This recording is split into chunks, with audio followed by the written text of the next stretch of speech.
시작됐습니다. 이제 많은 분들이 모여서 함께 예배도 드리고 또 지낼 텐데, 우리가 지금은 잘 모르겠지만 한때는 추석 혹은 설 명절만 되면 며느리들이 막 힘들어 했잖아요. 또 실제로 통계를 보면 이혼율도 또 가장 높다고 그러더라고요. 명절 지나고 나면.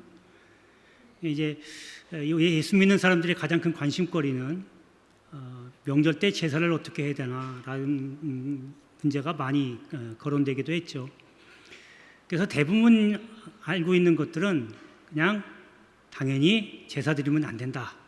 왜냐하면 죽은 사람한테 절하는 거는 하나님이 하지 말라고 하셨으니까 라고 생각을 하고 거기서 우리가 제사를 안 드리는 게 대부분이거든요.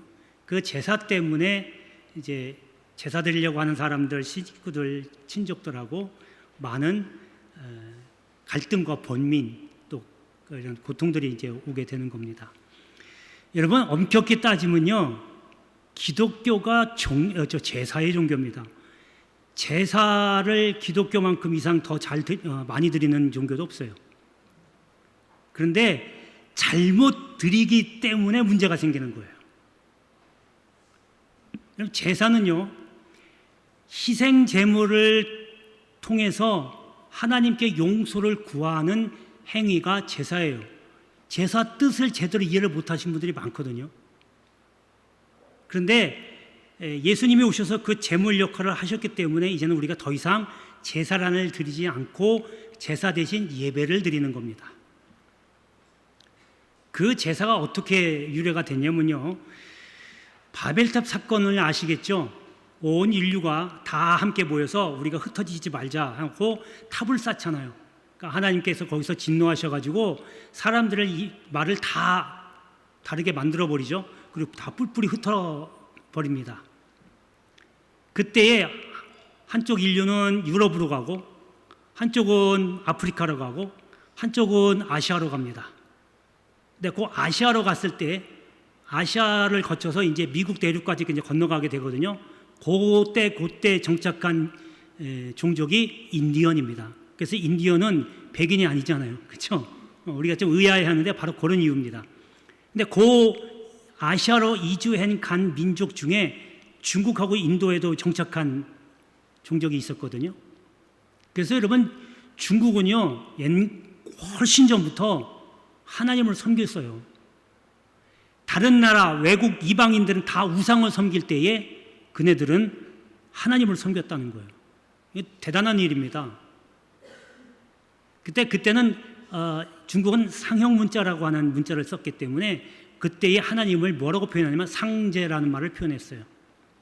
그래서 상제에게, 하나님에게, 보이지 않는 신에게 드리는 제사를 계속 드려왔던 거예요. 그러다가 진시황 다 아시죠? 불로초를 구하려고 했던 진시황이 모든 문서와 책을 다 불살라 없애버립니다. 그리고 그때 드렸던 그 제사를 없애버려요. 그 이후로 흔적이 많이 다 없어지고 암흑시대로 들어가게 되는 거죠.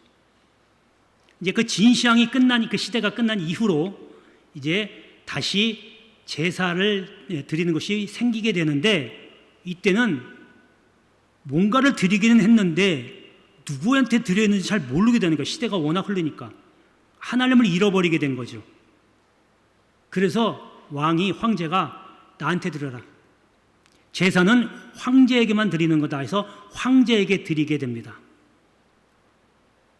그러다가 계속 그렇게 쭉 이어져 내려오다가 우리나라 조선시대 때에 유교가 들어옵니다.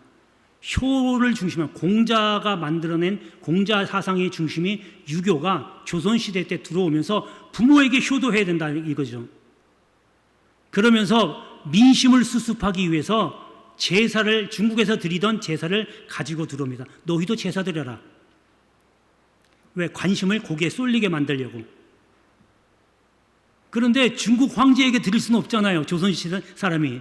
그러니까 너희 부모에게 드려라 그러겠습니다. 유교 사상이 있으니까.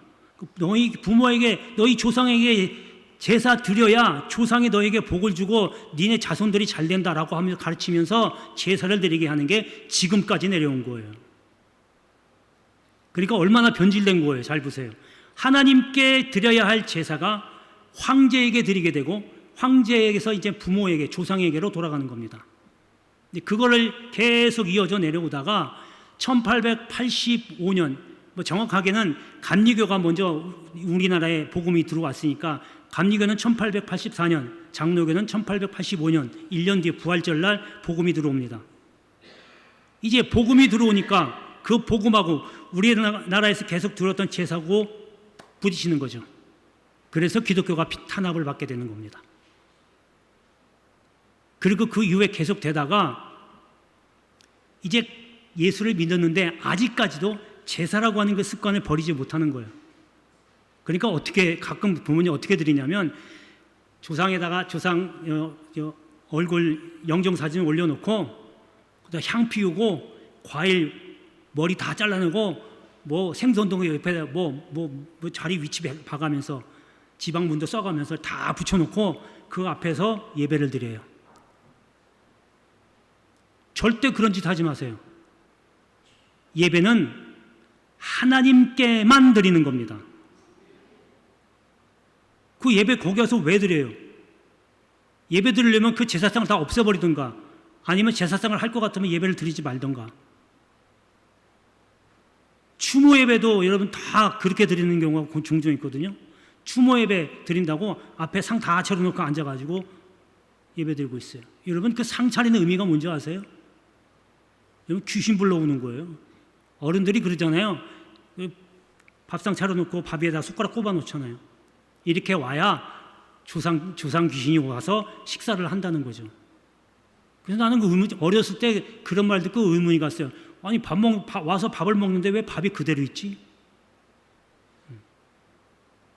여러분 그거 그렇게 하는 거 귀신 불러오는 거예요. 예배 드리면서 귀신하고 같이 예배 드리 말도 안 되는 일이잖아요.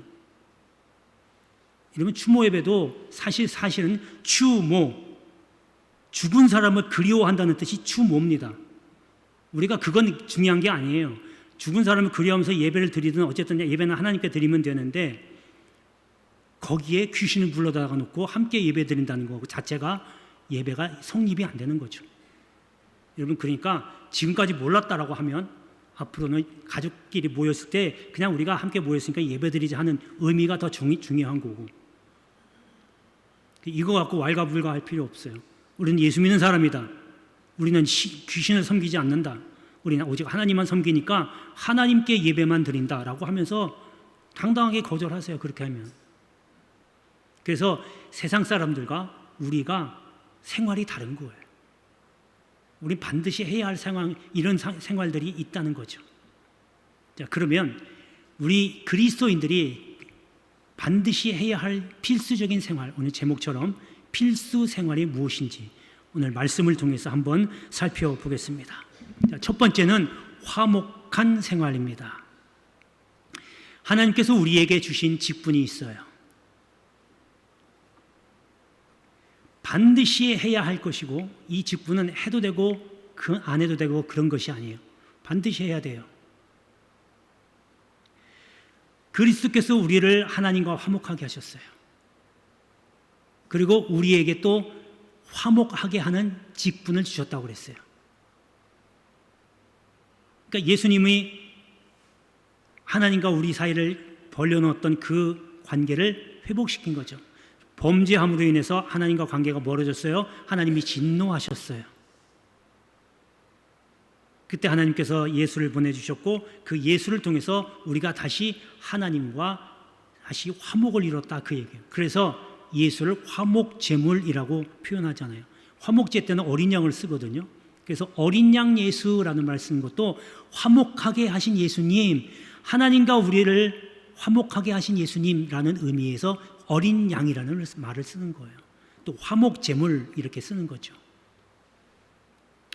그래서 우리에게는요 하나님이 주신 직분이 바로 화목하게 하는 직분을 주셨기 때문에 화목하게 해야 돼요. 여러분 우리 모든 교회, 장로교라면 모든 교회에 장로, 집사, 권사 다 직분이 있어요. 서리 집사, 안수 집사까지. 이게 다 직분이에요. 근데 우리가 직분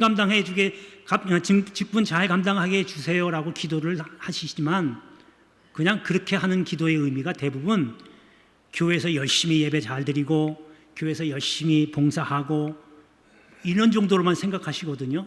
그게 내 직분 잘 다 그냥 감당하는 것만으로 생각을 해요. 그게 전부가 아니에요. 말씀해 보면 여러분, 내가 직분 받은 여러분들이 가는 곳에 화목이 일어나야 돼요. 평화가 일어나야 돼요.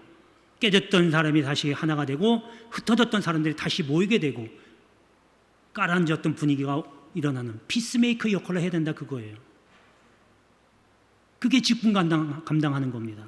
내가 가는 곳마다 사람이 없어지고 찢어지고 뿔뿔이 흩어지고, 이건 직분 감당하는 게 아니라 파괴하는 사람이잖아요, 오히려. 하나님께서 여러분들을 아직 불러가지 않는 이유는 그 직분 잘 감당하라고 지금까지 하나님께서 생명을 주신 거예요. 할렐루야! 할렐루야! 여러분, 이런 직분 잘 감당하시길 바랍니다. 그냥 허투루 생각하지 마시고, 이거 하나님이 나에게 주신 사명이기 때문에 반드시 해내야 돼요.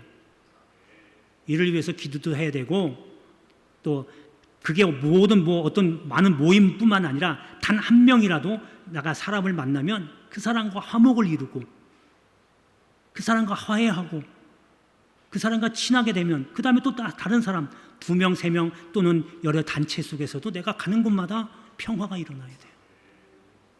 이것이 하나님이 여러분들에게 원하시는 직분입니다. 할렐루야. 자, 이제 본문을 보겠습니다. 본문의 18절 보면요, 할 수 있거든 너희로서는 모든 사람과 더불어 화목하라. 여러분, 사람이 만드는 화목은요 일시적인 겁니다. 하지만 예수님께서 다시 재림하실 때 그때에 비로소 평화가 영원히 유지되게 되는 겁니다. 그러니까 우리는 할 수 있는 대로, 여기 말씀처럼 할 수 있는 대로 열심히 화목하게 하려고 노력하고 애쓰셔야 돼요. 그러니까 활짝활짝 웃고 또 양보하고 배려하고 또 서로 어떻게든 같이 협력해서 하나가 되려고 하는 마음들이 이렇게 서로 협력하고 하나가 되는, 화목하게 되는 겁니다. 이것이 여러분 교회에서뿐만 아니라 여러분 가정, 여러분 사업장, 직장에도 함께 있어야 될 줄로 믿습니다. 할렐루야. 자, 두 번째는 사랑의 생활입니다. 예수님께서 자기를 따르는 사람들에게 사랑하시되 끝까지 사랑하셨다고 그랬어요. 베드로도 3번 부인했어요. 저 같으면요, 야, 너 다시는 안 봐. 어떻게 사람이 그럴 수 있어? 내가 너한테 해준 게 얼만데 나를 한 번도 아니고 3번이나 거절해? 부인해? 나는 안 봐. 이럴 판인데 주님은 그래도 그 3번씩이나 부인한 베드로를 사랑하실 때 끝까지 사랑하셨다는 거예요. 여기서 자기 사람들이라고 하는 이야기는 주님을 믿고 주님을 따르는 사람들, 그런 뜻을 의미하는데, 주님은 우리를 끝까지 사랑해 주셨어요. 나는 주님을 버려서 주님을 등지기도 하고 주님을 욕하기도 하고 원망하기도 했지만 주님은 그럼에도 불구하고 지금도 끝까지 나를 따라오기를 원하고 계시고 기다리고 계십니다. 할렐루야. 이런 분이 바로 주님이셔요. 그러니까 우리는요, 입장으로 생각하면 우리는 주님께 받은 게 너무 많아요. 맞죠? 받은 게 너무 많아요. 빚진 거예요. 그게 사랑의 빚을 진 거예요. 이런 빚이라고 하면 우리가 돈만 빚진 걸로 생각하는데, 아무튼 빚은요 반드시 갚아야 되는 거예요. 내가 또 누구한테 돈을 빚졌어요. 그러면 그냥 나 몰라라 하고 그냥 훅 그냥 넘어가 버려요? 여러분, 단돈 10원이라도 절대 그러지 마세요. 그거 10원이라도 우습게 생각하지만 하늘나라에서는 그것도 다 기억하고 계세요. 그럼 다 천국 가는 게 목적이잖아요. 천국 가야 되잖아요. 할렐루야. 천국 가는 게 목적이에요. 여기서 이렇게 고생하고 편히 사는 게 끝나는 게 아니라, 우리는 이제 끝나고 이 세상이 끝나면 천국 가서 영원히 주님과 함께 사는 게 우리 목적이에요. 그럼 거기 가야 되는데 거기 갈 준비를 해야죠. 악하게 살면 안 되는 거예요. 그러니까 빚을 졌다 하면 반드시 갚아야 돼요. 그러니까 우리가 주님으로부터 사랑 빛을 받았으니까 그 사랑도 우리 갚아야 되는 거예요. 근데 주님 지금 눈에 안 보이잖아요. 그러니까 주님은 뭐라고 그러냐면, 나한테 갚지 말고 이웃에게 갚아라 그럽니다. 그래서 내 이웃에게 사랑하는 게 주님께 받은 사랑을 갚는 거예요. 그러니까 보기 싫은 사람이 있다고 그냥 막 인상 쓰고 다니고 하고 싶지 않은 말 그냥 막 쏟아붓고 이런 거 주님으로부터 받은 사랑을 원수로 갚는 거예요. 절대 그러지 마세요. 그러면 주님이 물론 그러시지는 않겠지만 주님이 한참 동안 기다릴 거예요. 언제 철들래 이러면서. 여러분 사랑이 쉽지는 않지만 그래도 해낼 수 있습니다. 고린도전서 13장 보면 사랑은 오래 참고 온유하고 성내지 아니하고 시기하지 아니하고 질투하지 아니하고 교만하지 아니하고 쭉 나오잖아요. 저번에도 말씀드린 것 같은데 여러분 사랑하는 게 어렵다라고 하면 거기 나와 있는 몇 가지 중에서도 처음부터 오래 참는 것부터 한번 실천해 보세요. 하다 보면 한 중간쯤 가면 야 이제 나에게도 이런 마음이 생겼네 라고 하는 생각이 들 겁니다. 그것이 주님께 은혜 갚는 거예요. 여러분 주님이 여러분 은혜 베풀어 주셨기 때문에 여기까지 지금 건강한 모습으로 예배드리러 온 거 아닌가요? 맞으시죠? 우린 주님의 은혜가 아니면 살 수가 없는 사람들입니다. 그러면 그 은혜에 사람 낸 노래로서 은혜를 조금이나마 갚아야죠. 그게 돈으로 갚으라는 게 헌금 많이 해서 갚으라는 얘기가 아니고 사랑하라는 거예요. 옆 사람에게 오래 참고 나를 힘들게 하는 사람을 포옹하고 안아주고 나를 향해서 욕하는 사람을 위해서 축복기도 해주고 온유한 게 대해주는 거. 이 사랑으로 갚아주는 게 주님이 나에게 해주신 은혜에 보답하는 길입니다. 할렐루야. 자, 우리 말씀을 보겠습니다. 말씀에 보면요. 자, 20절에 보면 내 원수가 줄이거든 먹이고 목마르거든 마시게 하라 이렇게 되어 있습니다. 이거 한마디로 뭐냐면 사랑하라 그거예요. 주님이 내가 너를 사랑한 것 같이 너희도 서로 사랑하라 그랬습니다. 그러니까 원수가 줄이거든 먹이라는 거 이게 가능하겠어요? 나를 해코지하고 나를 어렵게 하고 나를 모함해서 함정에 빠뜨린 사람이 누군 저 사람인데 저 사람에게 배고프다고 먹을 거 더 갖다 주고 더 베풀고 여러분 이게 지금 말씀에 내가 원수가 줄이거든 먹이고 목마르거든 마시게 하라 이렇게 말씀에 적혀서 그렇게 해야지라고 하지만 여러분 실제로 그렇게 되면요 그거 정말 힘들어요. 그래서 기도가 필요한 거예요. 기도하지 않으면 이거 절대 실천 못합니다. 눈앞에 내 원수가 왔다 갔다 하고 워리워리고 미워하는 사람 줘받고 싶은 사람이 내 눈앞에 있는데 아유 말씀처럼 그래 너 뭐 필요해 내가 더 갖다 줄게 이게 될 것 같아요? 절대 안 돼요. 가능하게 할 수 있는 건 기도밖에 없어요. 기도하면서 회개하고 그 사람을 위해서 축복기도 해주고 자꾸 되뇌고 해야 그나마 이 말씀이 실천할 수 있는 거예요. 그렇게 되면 주님이 그 다음에 플러스 보너스 알파 주시거든요. 그 보너스가 뭔지 아세요? 경험해 보세요. 기도해서 한번 해보세요. 뭘 주시는가? 엄청난 걸 주십니다. 여러분 이렇게 사랑의 생활 이렇게 다른 세상 사람들 예수를 모르는 사람들은 이는 이로 갚고 악은 악으로 갚지만 우리 예수 믿는 사람들은 모든 걸 다 선으로 돌릴 수 있는 그런 승리의 생활 또 사랑의 생활이 있게 되기를 주의 이름으로 축복합니다. 자 마지막 세 번째는요 그리스도인의 필수적인 생활 세 번째는 승리하는 생활입니다. 여러분 우리는요 여러분 알게 모르게 알는지도 모르겠지만 매일같이 영적 전쟁을 치르고 있습니다. 영적 전쟁이라는 건요 선과 악이 계속 지금 부딪혀서 싸우고 있는 거예요. 그렇다고 전쟁한다고 해서 총칼 들고 나가서 누구 죽이고 찌르고 그런 피 보고 그런 게 아니라 여러분이 지금 오늘 추석 연휴가 시작됐는데 이제 앞 뒤에도 추석 예배 순서지가 있어요. 추석 예배를 드릴까 말까. 오늘부터 연휴인데 저기 제주도 가서 놀아야 되는데 좀 쉬다가 놀아야 되는데 예배 드리면 그냥 가면 안 될까? 아마 속마음에서 이런 마음들이 많이 생기거든요. 이게 전쟁이에요. 하나님 앞에 먼저 예배 드릴래 어쩔래 내 속에서 자꾸 갈등 생기는 거예요. 몸이 아픈데 어떻게 할래? 누가 왔어? 어떻게 할래? 이런 게 전쟁입니다. 아까도 좀 전에 말씀드린 것처럼 저 사람을 내가 싫어하는데 저 사람한테 내가 뭘 줘?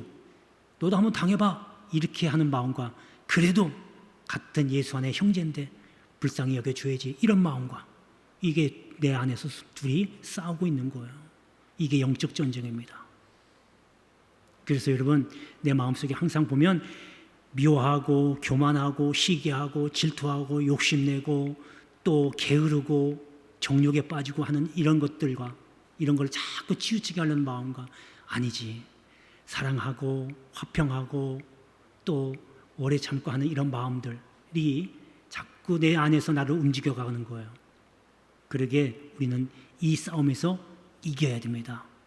여러분 왜냐하면 아이고 우리 다 하나님의 백성이다. 하나님이 다 그렇게 지켜줘야 되는 거 아니에요? 아니에요. 이거는 하나님께서 우리에게 자유의지를 주셨기 때문에 하나님이 이스라엘 백성에게도 그렇게 분명히 말씀했잖아요. 너희 앞에 복과 저주가 놓여 있다. 너 어느 길로 갈래? 이게 선택하라고 하나님이 이스라엘 백성에게 말씀하셨어요. 그래서 그 결과까지 말씀하셨잖아요. 너희가 복을 받기 위해서 순종의 길을 선택하면 복을 하나님이 주시겠지만 불순종의 길을 선택을 하면 심판을 받을 거야. 하나님은 분명하게 그렇게 말씀하셨거든요. 우리에게도 똑같아요. 너희 지금 세상 속에 살지만 복과 저주가 네 앞에 놓여 있어. 어떤 걸 선택할래? 전쟁 중입니다. 선택을 잘 하셔야 돼요. 옛날에 한 70년대인가요? 60년대 후반인가요? 순간의 선택이 10년을 좌우한다. 뭔 내용이신지 아시죠? 금성 텔레비전 선전할 때 그렇게 나왔었잖아요. 순간의 선택이 10년을 좌우한다. 여러분 지금도 똑같아요. 그 말도 내 영적 전쟁에서 내가 선을 택할지 악을 택할지 어떤 것을 선택할지는 순간의 선택이 여러분 10년이 아니라 평생을 좌우할 수도 있어요. 할렐루야. 이제 말씀을 보겠습니다. 말씀의 마지막 21절에 보면 악에게 지지 말고 선으로 악을 이기라 그랬습니다.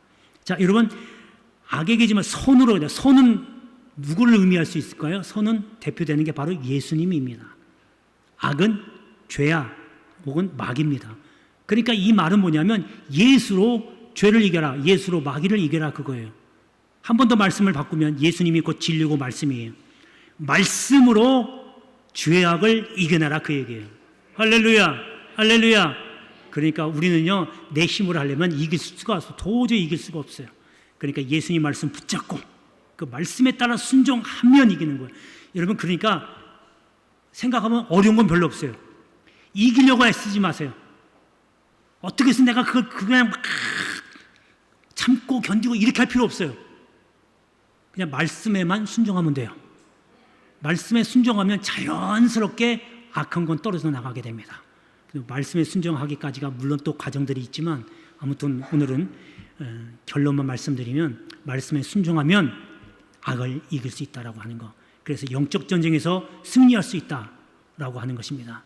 오늘 추석 연휴를 맞이해서 여러분 매일같이 하지만 특별히 명절 동안에 사람들 많이 모이잖아요.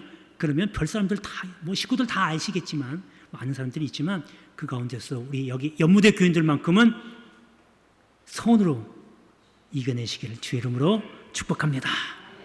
기도하겠습니다.